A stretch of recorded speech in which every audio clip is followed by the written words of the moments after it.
सहनाववतु सहनौ भुनक्तु सह वीर्यं करवावहै तेजस्विनावधीतमस्तु मा विद्विषावहै। ओम शांति शांति शांति। वैदिक जीवन पद्धति की इस कक्षा में आप सभी का हार्दिक स्वागत है, अभिनंदन है। निरंतरता के साथ वेदों का जो अभिप्राय है, वेदों का जो उद्बोधन है, हम सबके लिए प्रबोधन है, जो उपदेश है, आदेश संदेश है, उसको हम आत्मसात करके अपने जीवन और इस जगत की भलाई के लिए निरत रहें। उस आत्म कल्याण से राष्ट्र कल्याण के लिए सदा सर्वदा सर्वत्र उद्यत रहें, यही वेदों का अभिप्राय है। बिना वेद जान के अथवा बिना आत्म जान के हमारी उन्नति संभव नहीं है। आत्मनुकूल आचरण करने से, वेदानुकूल आचरण करने से, शास्त्रोक्त ऋषि प्रोक्त कर्मों को करने से ही व्यक्ति का, समाज का, राष्ट्र का और संसार का उत्थान है। यदि हम उत्थान चाहते हैं, पतन से बचना चाहते हैं, तो एकमेव पथ यही है, सुपथ यही है, कल्याण का पथ यही है, धर्म का पथ यही है कि हम वेदों के अनुसार जीवन को जिएं। परमपिता परमेश्वर की यह कल्याणी वेदवाणी हम सबके कर्तव्यों का कैसा स्वरूप हो, इसके विषय में स्पष्ट उपदेश करता है। और इस उपदेश को यदि हम जीवन में उतारते हैं तो वास्तव में हम सच्चे उपासक बनते हैं, सच्चे साधक बनते हैं। और साधना का यह पथ, यह उपासना का पथ धर्म, अर्थ, काम और मोक्ष, जो पुरुषार्थ चतुष्टय की बात हमारे ऋषियों ने कही है, हमारे सभी ग्रंथों में, हमारे साहित्य में, वैदिक वाङ्मय में जिसका संकेत मिलता है, वैसा हम जी पाएंगे। इसलिए एक क्षण का प्रमाद नहीं, आलस्य नहीं, और जैसा जैसा हमको उपदेश दिया जाता है वैसा हम अपने मन, वाणी और शरीर से उसको उतारने का, आत्मसात करने का, उसका अनुष्ठान करने का संकल्प हम लें। और ऐसा संकल्प जो विकल्प रहित हो, क्योंकि मन इधर उधर भागता रहता, मन उल्लू का पट्ठा है, मन लगता ही नहीं है, मन को संभालना पड़ता है। मनो मनुष्याणाम कारणम बंध मोक्षयोः, मनुष्य का मन उसके बंधन और उसके मोक्ष का कारण होता है। इसलिए हम सतत इस सहजता के साथ, सरलता के साथ देवों के संपर्क में हो, देवत्व के गुणों से युक्त हो। देवत्व के गुणों से युक्त होने के लिए हमको निसंदेह देवता बनना पड़ेगा, देने का स्वभाव अपना बनाना पड़ेगा। तो आज हम ऋग्वेद के छठे मंडल के चतुर्थ सूक्त के प्रथम मंत्र का स्वाध्याय करेंगे। प्रथम आपके समक्ष वेद मंत्र लिखता हूँ, फिर चर्चा करूंगा। ओम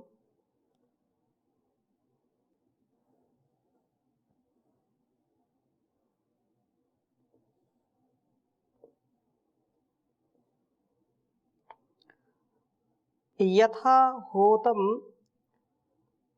यथा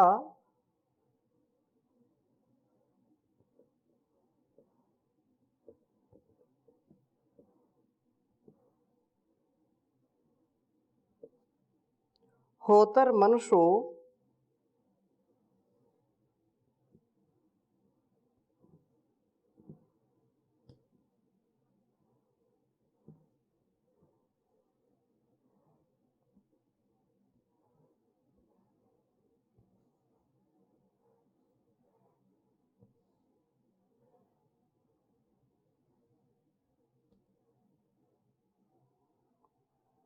देवताता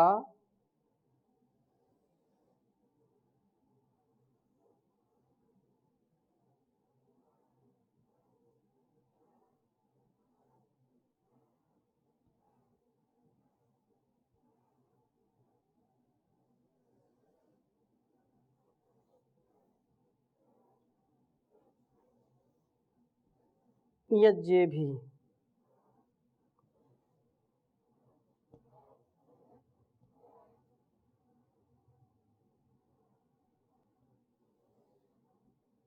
सूनो सहसो यजासी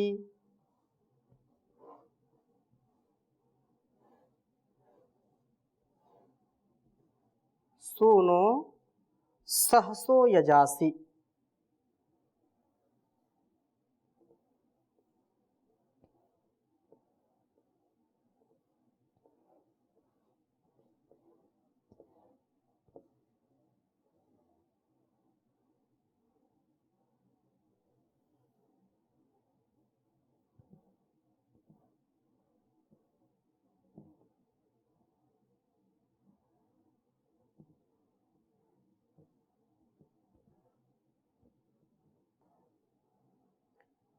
एवा नु अद्य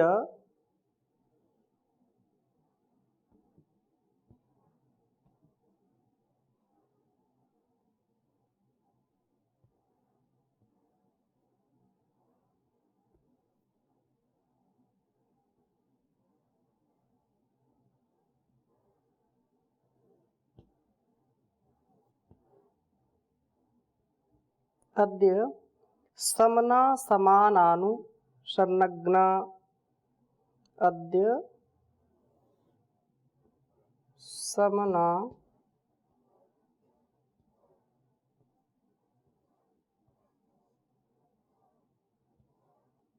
समानानु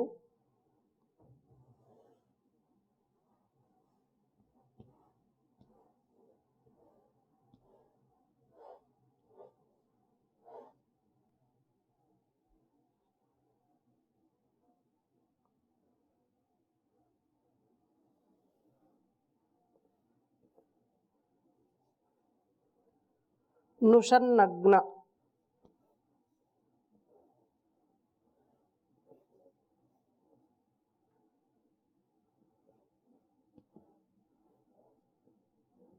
नुसन्नग्न उषतो यक्षि देवान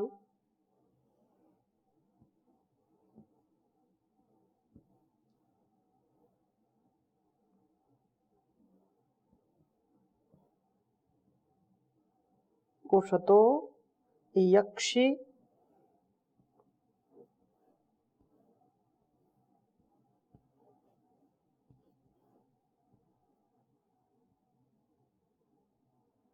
देवान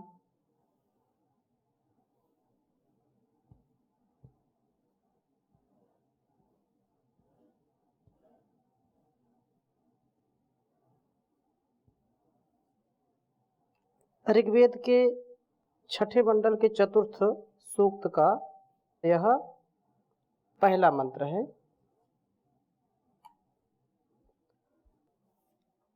ओम यथा होतर्मनुषो देवताता यज्ञेभिः सूनो सहसो यजासि एवानो अद्य समना समानानुसन्नग्न उषतो यक्षि देवान। बहुत सुंदर भाव है इस वेद मंत्र का। यथा जैसे, होता सब पदार्थों के देने वाला अथवा सब पदार्थों का जो उपलब्ध कराने वाले, सहसा सुनो बल के पुंज प्रभो, आप देवताता दिव्य गुणों के विस्तार के निमित्त मनुष्य इन विचारशील पुरुषों को, क्योंकि मननात् मनुष्य, मनुष्य का मनुष्यत्व तभी है जब वो मननशील हो, चिंतनशील हो। क्या सही है, क्या गलत है, क्या करना, क्या नहीं करना, कैसे रहना, कैसे नहीं रहना, क्या खाना, क्या नहीं खाना, अपने से बड़ों का, अपने से छोटों का ध्यान रखना, व्यवहार कैसा हो, इस सारे जो सांसारिक प्रपंच का, भौतिक प्रपंच का और आत्मिक जो शांति, आत्मिक जो विराटता है, उनका जो संतुलन चिंतन मनन के साथ रखता है, वास्तव में वही मनुष्य कहलाता है। तो जिसके अंदर विचारों का, मनन चिंतन का सामर्थ्य नहीं है, चिंतन पूर्वक कर्मों का अनुष्ठान नहीं करता है तो वह मनुष्य कहलाने के योग्य नहीं है। मनुष्यता यही है कि मनुष्य मनन करता हुआ, विचार करता हुआ प्रत्येक कर्मों का अनुष्ठान करे, मन की मनमानी छोड़ करके। जो वेदोक्त है, जो शास्त्रोक्त है, उन्हीं कर्मों का अनुष्ठान करता रहे।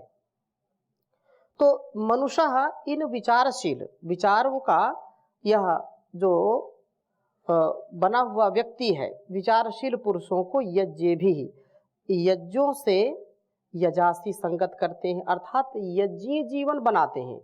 यज्ञ, देव पूजा, संगतिकरण, दान। जिसके जीवन में देव पूजा नहीं है, जिसके जीवन में देवताओं के प्रति श्रद्धा नहीं है, और देवता कौन से? देवता जो देने वाले हैं। देव कस्मात? द्योतनात्, दानात् देवः। जो प्रकाशित होते, जो प्रकाश देते हैं, जो दान देते हैं, जो देने की प्रवृत्ति वाले हैं, वो क्या कहलाते हैं? देवता कहलाते हैं। तो उन देवों के प्रति हमारा कृतज्ञ भाव हो। जैसे उपनिषदों में, हमारे शास्त्रों में आता है, मातृ देवो भव, पितृ देवो भव, आचार्य देवो भव, अतिथि देवो भव, राष्ट्र देवो भव। तो ये देने की प्रवृत्ति है इनकी। माता पिता आजीवन हमको देते ही रहते हैं। जन्म दे दिया, पालन पोषण किया, धन धान से परिपूर्ण किया, बुद्धि दी, बल दिया, सब कुछ देते हैं, और वो सदा कभी थकते नहीं, वो देते ही रहते हैं। ऐसे ही गुरु आचार्य हमको देते रहते हैं।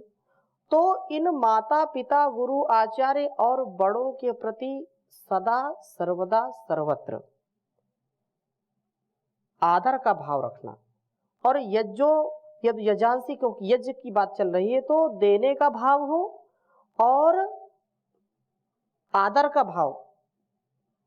जो देवता है, और जड़ देवता, चेतन देवता, देवता दो प्रकार के हैं, एक जड़ देवता है, एक चेतन देवता। चेतन देवता तो ये गिरा दिए। जड़ देवता जो हमको जो है जल, अग्नि, वायु, आकाश, ये सब क्या है? ये जड़ देवता है। यदि ये देव ना हो तो हमारा जीवन और ये जगत चलेगा नहीं। तो इनके संतुलन का भी ध्यान रखना, यथा योग्य इनका उपकार लेना, इनका संतुलन बना करके रखना। तो ये जो जिसने इसका जो है संगतिकरण कर लिया, और जहाँ जिस समुदाय में, जिस परिवार में, जिस संसार में हम रहते हैं, देव पूजा मतलब आदर का भाव इनके प्रति हो, और इसी प्रकार से संगतिकरण हो, संगत रहना, मिलजुल करके रहना, प्रेम से रहना, परस्पर सुख दुख का भाव रखना, सुख दुख में साथ देना, एक भी पल के लिए जो हताशा निराशा है उसको दूर करें, उसको एक पल के लिए भी आने न दें। और संगच्छध्वम संवदध्वम संभो मनांसि जानता, देवा भागम यथा पूर्वे संजानाना उपासते।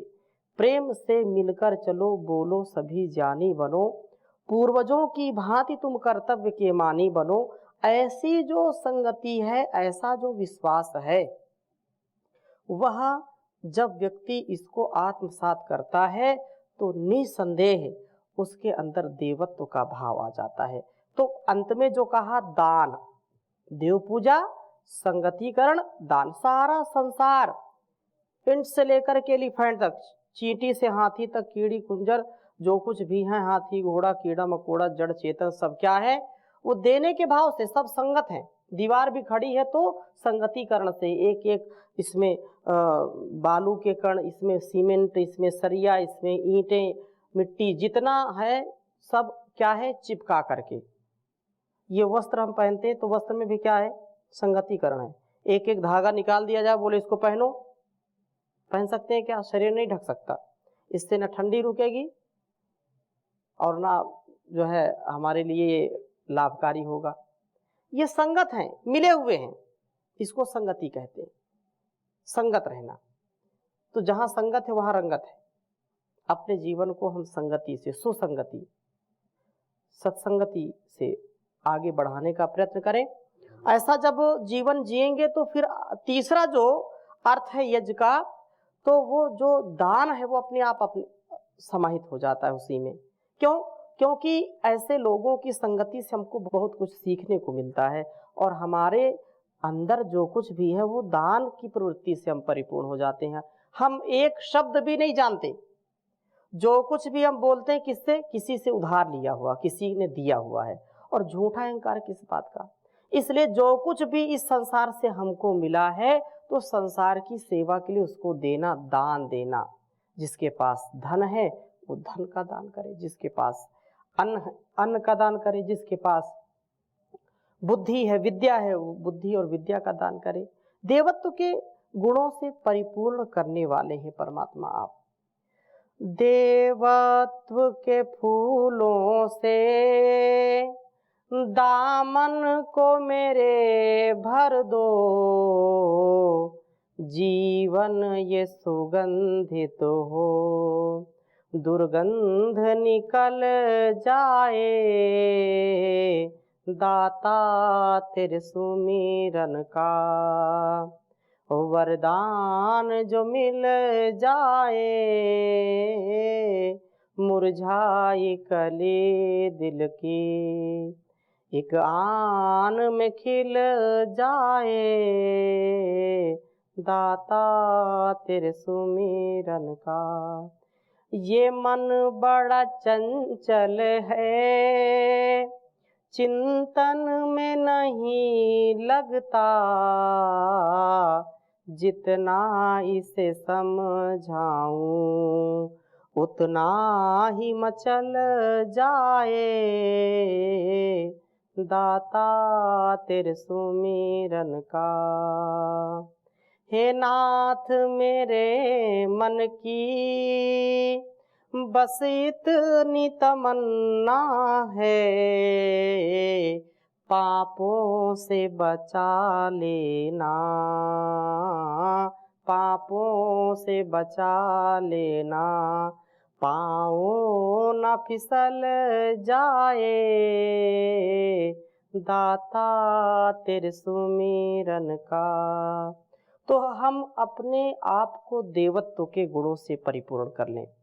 तो यही प्रार्थना इसमें की है कि देवताता मनुष्यः यज्ञे भी यजासी, संगत करते हैं उसको, उससे जोड़ देते हैं आप। यज्ञों में प्रवृत्त होकर के ही तो इसके सद्गुणों का वर्धन होता है। इन यज्ञों के लिए सब आवश्यक साधनों को आप ही प्राप्त कराते हैं और इसमें कोई संदेह नहीं है। यदि हम यज्ञी भावना से परिपूर्ण हो जाए तो हम क्या लेकर के आए थे जो देने के लिए उद्यत होंगे? सब कुछ उसी का दिया हुआ है और उसी को देना, इसमें हमारा क्या लगता है? लेकिन कुछ ऐसे कंजूस मक्खी चूस लोग होते हैं कि कुछ भी देने को तैयार नहीं। अब उनको लगता है सब हमारा ही है, हम ही सब कुछ है, लेकिन धन धरा के बीच ही सारा धरा रह जाएगा। पशु भी बंधे रह जाएंगे, जब पूछ का वक्त आएगा पत्नी भी तेरा साथ देगी गृह द्वार तक, मित्र गण मरघट के आगे मुंह नहीं दिखलाएंगे। देह भी तेरी चिता में यूं ही जल भुन जाएगी, बाद में सच्चा सखा तेरा केवल धर्म ही रह जाएगा। जो धर्म है वो हमको पतित नहीं होने देता, इसलिए अपने स्वधर्म का, स्वकर्म का पालन हमको करना चाहिए। और जो कुछ भी सामर्थ्य हमको इस प्रकृति से मिला है, इस संसार से मिला है, उस परमात्मा से मिला है, हम इसको बांटने के स्वभाव वाले होने चाहिए, हम इसको देने के स्वभाव वाले होने। झूठे अहंकार में अपने आप का जीवन क्यों नष्ट करें? बड़ा कष्ट मिलता है। लेकिन जो अपने जीवन को परमार्थ के लिए, परोपकार, सदाचार, सद्व्यवहार के लिए, देश और संस्कृति के लिए, संस्कारों के लिए जो लगाते हैं, मानवता की सेवा के लिए लगाते हैं, उनका जीवन श्लाघनीय हो जाता है, उनका जीवन स्तुत्य हो जाता है, वह अर्चनीय हो जाता है। इसलिए ये बात कही कि सब कुछ तो आप ही देते हैं। यज्ञ का केवल संकल्प व्यक्ति कर ले तो उसका संपूर्ण जीवन यज्ञी हो जाता है, और यज्ञों का संपादन भी आपके द्वारा दिए गए सामान से ही होता है, आपके द्वारा दिए गए ज्ञान से ही होता है। इसलिए इन साधनों के साथ यज्ञों को करने के लिए उन्हें सशक्त भी करते हैं। आप उनको बल देते हैं, उनको आत्मबल देते हैं, उनको मनोबल देते हैं, उनको शरीर बल, बुद्धि बल, उनको जन बल, धन बल, हर बल से उनको प्रबल करते हैं आप प्रभु। आप एवं इस प्रकार न हमें अद्य आज समना क्षिप्रम, बिल्कुल अभी जल्दी से शीघ्र ही उषण, हे अग्नि, हमारे हित की कामना वाले अग्रणी प्रभो, आप समानान, आप जैसे ब्रह्मवेद ब्रह्मयो भवति, आपके साथ सदा संपर्क वाले, उषतः हमारे भले की कामना वाले देवान देव पुरुषों को यक्षी प्राप्त कराइए, जो हमको आपके जैसे सदा सुपथ की ओर ले जाने वाले हैं, हमको कुटिल मार्ग से बचाने वाले हैं, हमारा जो हित चाहते हैं, हमारा जो सच्चा हितैषी होकर के हमारा सहयोग करना चाहते हैं, ऐसे लोगों को प्राप्त कराइए, ऐसे लोगों की संगति दीजिए, ताकि वो हम कभी पतित ना हो, कभी हम पतन को प्राप्त ना हो, कभी अपकर्ष ना हो, कभी हम अधोगति को न प्राप्त हो, दुर्गति ना हो जाए, हमारी प्रगति हो, हम सुपथ से चलें। ऐसे लोगों का संपर्क आप कराइए हमको आज ही, अभी, इसी वक्त, क्षिप्रम, शीघ्र ही। आप समना का मतलब क्षिप्रम, शीघ्र आप हमको प्राप्त कराइए। हमारे साथ ऐसे देवों का संग करिए, इनके द्वारा दी गई उत्तम प्रेरणाओं से हम भी देव बन जाएं। और वास्तव में माता पिता गुरु हमको देव बनाते हैं, हमारे अंदर देने का सामर्थ्य वो विकसित करते हैं, हम देने की प्रवृत्ति वाले हो जाते हैं। नहीं तो देवता नहीं, लेवता बन जाते हैं, लेने की प्रवृत्ति होती है। हम देवता बने, और देवता कब बनेंगे? जब श्रेष्ठ लोगों के संगति में रहेंगे, देव तुल्य लोगों की संगति, वो सच्चे जो है उपासक हम आपके बने। हे प्रभु, आप उपासकों को यज्ञशील बना करके उनको देव बनाते हैं। इन देवों के संपर्क से हम भी दिव्यता के मार्ग पर आगे बढ़ते चले जाएं, हम देवत्व के गुणों से युक्त हो जाएं। हमारे अंदर की जो संकीर्ण भावना है, जो अयम निजा परोवेति गणना लघु चेतशाम उदार चरिता नाम तु वसुधैव कुटुंबकम, ये मेरा, ये तेरा है, ये मैं तू की जो बात है ना, इससे मैं ऊपर उठ जाऊं, इससे मैं जो है बहुत कष्ट पाता हूँ। हे प्रभु, आप मुझको ऐसे श्रेष्ठ लोगों का ऐसे, क्योंकि ये सत्संगति सबसे मूल है। सत्संगत मुत मंगल मूला, सोई फल सब साधन फूला, बिन सत्संग विवेक न होई, ईश कृपा बिन सुलभ न सोई, सठ सुध रही सत संगत पाई, पारस परत को धात सुहाई। सज्जना नाम संगति सत्संगति कथ्यते, तो सज्जनों की संगति, देवजनों की संगति, वयम श्याम पतयोरैणाम। और सुबह सुबह भी हम मंत्र बोलते हैं कि हमको जो है सुमतौ श्याम, हमको देवों की संगति में डालिए, देवानाम सुमतौ श्याम। हम कैसे संगति में रहें? देवों की संगति में रहें। रोज मंत्र पाठ करते हैं प्रभात जागरण के, तो उसमें भी ये प्रार्थना करते हैं कि हम देवानाम सुमतौ श्याम, हम देवों की संगति में रहें, ताकि हमारे अंदर भी देवत्व का भाव आए। तो ऐसे भाव को हम जीने का प्रयास करें। ओम शांति शांति शांति।